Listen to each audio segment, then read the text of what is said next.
I'd like to introduce myself. I'm Bob Gilmore, Coordinator Communications Media. And tonight we're here for the North Penn School District Extended School Care New Parent Orientation.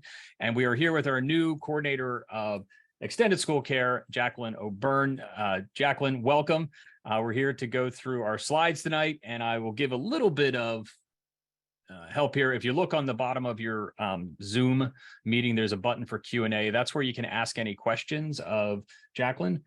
I ask you to listen to her presentation first, and then we can get straight into questions at the end of this, because I'm sure she's going to answer many of the questions as part of her presentation. So I'm going to hand it off to you, Jacqueline. I will bring up your first slide, and we can begin as soon as you're ready to go. Thank you so much, Bob. Here we go. So I wanted to start by thanking you all for joining us today and welcoming you to the Extended School Care Parent Orientation. And just a little bit about myself. I'm new to the district. I've been with us for a little over a month.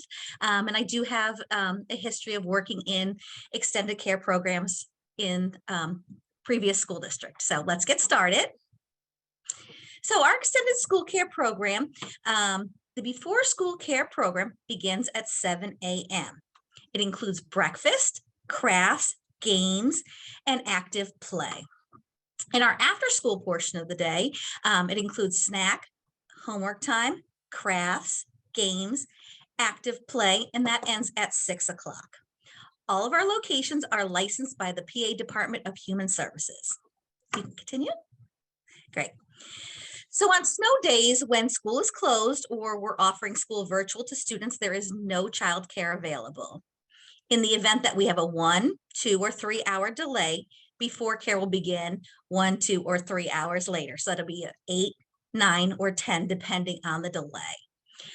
On early closure days, we remain open for 2 hours after school is dismissed, with some discretion in the school district. If the weather is very severe, we may choose to not hold the program, and students will be dismissed at the early dismissal time. So we want to make sure that you leave work immediately or have a backup plan in place to have your backup people pick up your child on these days.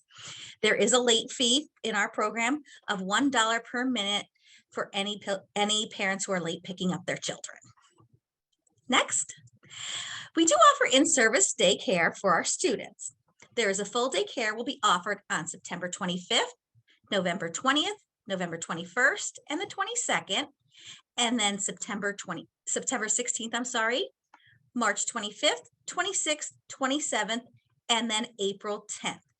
This full day in-service care will be held at Bridle Path Elementary. Registration forms will always be via Google Doc, with links sent out and available at your program location. So there'll be a hard paper copy at the location, but there will be a link emailed to you.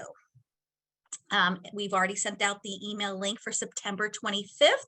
I will be resending that out again later this evening for all families who may have missed that.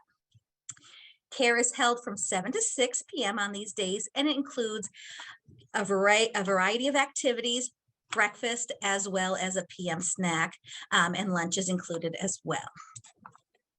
Registration forms must be submitted with payment, and the cost for these in-service days is $42. They are due at various dates, so there will be a date on that registration form that you'll need to pay close attention to, and you can pay that through the EduTrack system. When entering for in-service days, you're going to want to use the main entrance of the Bridle Path Elementary, and you're going to need to bring a photo ID, or whoever's picking up your child will need to bring photo ID with them. Next. On early dismissal days, the school dismisses at noon at Bridle Path and Walton Farms. All other schools close at 12:30 p.m. And as you can see here, there's a list of days. We have it on October 11th and 31st are early dismissal days, December 22nd, January 19th, February 8th, March 7th, and May 1st, as well as the last day of school are all early dismissal days. Early dismissal care is included in your tuition when it falls on a regularly scheduled day. So example, on the October 11th day, if that is a day your child is scheduled to attend school on Wednesdays, then there will be no additional charge. If it's not a regular scheduled day for you, then there will be an additional fee and you will need to inquire about availability for that. The fee for this service is $39. And then just so you're aware, in each monthly newsletter, we will have a reminder of the rates and the days that we're offering in services or early dismissals. So pick up and drop off of students. Pick up and drop off is held at the door listed in the newsletters. You always want to make sure you bring your ID with you for pickup until the staff gets to know you. You're not going to want to park in the front of the building in the fire lanes. You want to park in the designated parking spaces. Regular fire drills, emergency procedures are practiced during the program time. That way, in the event of emergency, we are prepared and the children know what to do while in our space. Each location has the same emergency evacuation location that is used by the school. Letters with emergency relocation information will go out to all families in September. If you wish to change your child's schedule or withdraw from the program, you will need to provide this in writing. Schedule changes are due to the office in writing by the 14th of each month and will go into effect on the 1st of the next month of care. So for example, for the month of October, you will need to let us know by September 14th if you are looking to change your schedule or withdraw. A 30-day notice is required when withdrawing from the program. Because we offer flexible schedule options, which cost more, we do not offer flexible scheduling for those enrolled for set schedule. Extra days may be purchased on a space availability basis by calling the office.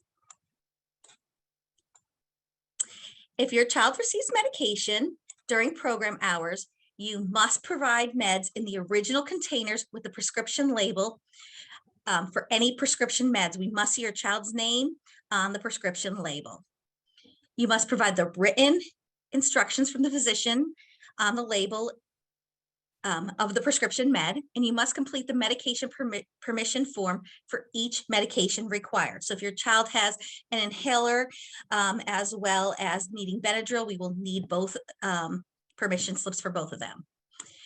Provide asthma and allergy action plans for any students with EpiPens or inhalers, and we must be provided with an action plan for any medical issues your child has, such as diabetes. So a couple reminders is please call the site if you will not be attending on a regular afternoon. This way our staff know not to expect your child with us. You also need to make sure you're informing your child's teacher of any afternoon schedule changes. When you receive your bills, which you should have received the first bill already, our payments are divided into 9 equal payments. Your first one would have went out to you and your last one is due in May. We do not accept cash payments and you must have your payment in by the 5th. That can be check, money order, or you can pay on EduTrack. Credit card payments are due on the 1st of the month and you can see the website for the credit card payment information. Monthly receipts, if you need a receipt for your childcare, you may contact our main office and the number's there. You can get Shauna for that. And we accept subsidized childcare funding from Montgomery County ELRC. Many families are receiving it from alternate locations. It might be from Delaware County, but any subsidized childcare you receive, please reach out to us because we do accept that. Our next screen. Our staff actually pick up our kids in kindergarten through 2nd grade at the classroom in the afternoon. There's 30 minutes of quiet homework time provided Monday through Thursday afternoon for the students. Any health appraisals are required for all new students and they are due also for students entering 6th grade. Any new students must have the health appraisal into us if you have not already by October 29th. Parents are asked not to leave their child unattended in any of the before or after school areas. And any personal belongings that your child has should be left at home. So we ask that they don't come to school with, any toys, any electronics that is a personal electronic that can be lost or stolen. If you have any questions at any time, please feel free to contact our office or see the staff at the program location. And then our monthly newsletters will be in your bill or will be emailed to you. We're looking to move to a more electronic format rather than a paper version to save on some paper. And menus, medication logs are all going to be available at your program location. And that is the information we have for our new family. So I don't know if anybody has any questions for us. I see there might be 4 in our question and answer chat. We've got a few.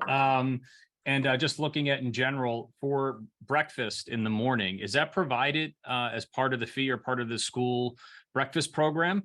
Or is there an additional Breakfast is provided for the children. Yes, it is. It's included. Gotcha. So free. So you got, we have that one. And then there's questioning about billing. Like when or how is the first bill sent and where will they see that? Since it's not electronic yet, right? Yes. Our very first bill was mailed out last week to families. It was sent out via the United States Postal System, so it should be arriving. And if you do not receive it by, this Thursday, Friday, please call the office and we can let you know what your monthly tuition is. Gotcha. And if anybody wants to get the pen out right now, what is the number for your office? The number for my office is 215-853-1039. All right, very good. So if you haven't received your first bill yet, don't panic just yet. Just make sure you keep an eye on the mailbox. And if you don't see it by next week, for sure, call that number. All right. Somebody had asked a question about what the customer number is for in-service registration. I'm not sure. I'm not in that mix, so I'm not sure what that means, but if you can answer that. Awesome. So when they receive their bill, they will see their customer number on their bill as well. It'll have both their student number and their customer number. Okay, so that's what they use for the in-service registration. Yes. Okay. So I'm going to try and block this family here. I just pulled the sample here, but at the very top of our bill, I don't know if you can see this, but up top here is where you're going to find your customer number. Okay. All right, very good. Question about kindergarten. So kindergarten students don't typically have homework. So what would typically happen with a kindergarten student, or I guess if a student for some reason doesn't have any homework, which is possible, what happens during that 30-minute quiet time for homework if they don't have any homework to do? So we'd provide the students with some quiet activities. They may be coloring, reading a book, a variety of activities, because we do want to honor the students that do have homework, and we want to give them an opportunity to get that work accomplished. Gotcha. In our top care. Now, I think, and I'm just going in order as the questions come in here. So absolutely, I know bouncing around here. As far as drop off and pickup, I'm fairly certain, and I've been here a while, there is no busing to extended school care, and there's no busing home from school care. So this would be a pickup drop off by the parent, correct? Yes, that is correct.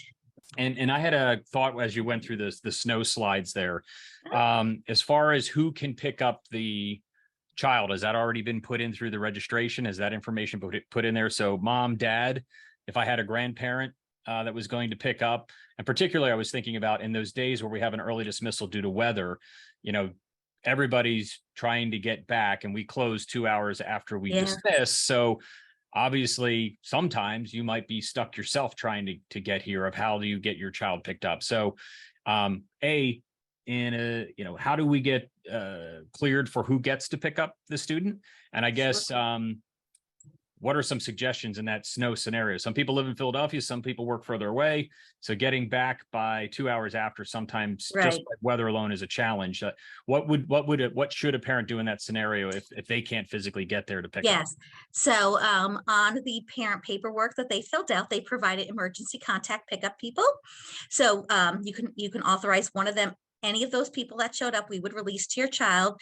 But in the event those people can't pick up your child, you can call the office and again, let us know, and we will fill out a pickup authorization form and make sure the staff are aware that who will be picking up your child. Gotcha. Question here. Parent asking, they know they need to, you'd said in the presentation to call in if they're not going to attend in the afternoon. Are they calling first thing in the morning if they're not going to be there in the morning? How does that work? No. They could call in at any point. On the back of their newsletter will be a list of all the phone numbers for their locations, and they'll be able to call that number, and our staff, when they arrive, will be able to listen to that message and know not to expect a certain child, so they're not running around trying to find where that child is, because we do account for all children. In the morning and afternoon, both? Like, let's say my kid's sick tomorrow morning and I'm in, and do I call in and leave a message first thing in the morning to you guys, or is You don't have to let us know in the morning. Okay, You're great. more than welcome to, but we know if you don't drop off your child's at home with Not you. here. Absolutely. So it's really critical in the afternoon. If you pick up your kid early for a doctor's appointment or something like that, to make sure you let extended school care know at your school that they're not going to be there that afternoon. So they're not looking for him. Did he walk out? Did he try to walk home? Did somebody else pick Right. him up? Where is he? So that's really important. So the afternoon, that's a great clarification. As far as the particulars of each building, the door they go in, where and when will they get that information? Sure. So again, the parent email will be newsletter is going to get mailed home to families. On the back page of the parent newsletter is the door number that they're going to be picked up at. There'll be the name of the location, the phone number that they can contact the staff at, where they're signing in and signing out, whether it's in the cafeteria, multipurpose room, the door number, as well as the site director's name. Okay. And, our doors and the layouts of all of our buildings are different in each of our elementary schools. As far as the procedure, is it global from a procedure? Does a parent go in with the student? Do they get dropped right at the door? Or is it different because the doors are different in each building? And I don't know if it's consistent across all the buildings, or will they learn that from their site directors at their school?